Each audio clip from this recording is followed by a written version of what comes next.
Everyone, good morning. I hope তোমরা সবাই খুব ভালো আছো। আজকে সকালে চাটা খেয়ে ভাবলাম এই ডিমগুলো একটা ভালো ব্যবস্থা করি। এই ডিমগুলো অনেকদিন ধরে এখানে পড়ে আছে, তাই বড় কন্টেনার থেকে ছোটো কন্টেনার ট্রান্সফার করবো বলে ঠিক করেছিলাম আজকে। তাই একটা ছোটো কন্টেনার দেখে ক্লিন করে সেখানে রাখবো ভেবেছি। কি সুন্দর নয় ছোটো ছোটো ডিমগুলো, এটার কালারটাই খুব সুন্দর। নিচে একটু তুলে রেখেছিলাম যাতে একটু হিট প্রোভাইড করতে পারে।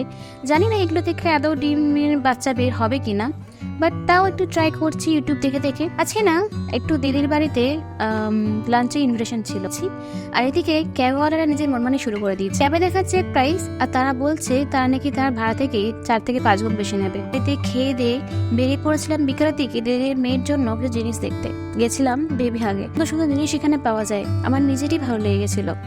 আমাদের টাইমে এগুলো কেন যে ছিল না কে জানে, তাই এগুলো দেখে লোভ হচ্ছিল যে আমাদের সময় সেগুলোতে ইনভেশন করতো, তাহলে তো আমরাও সেগুলো ইউজ করতে পারতাম।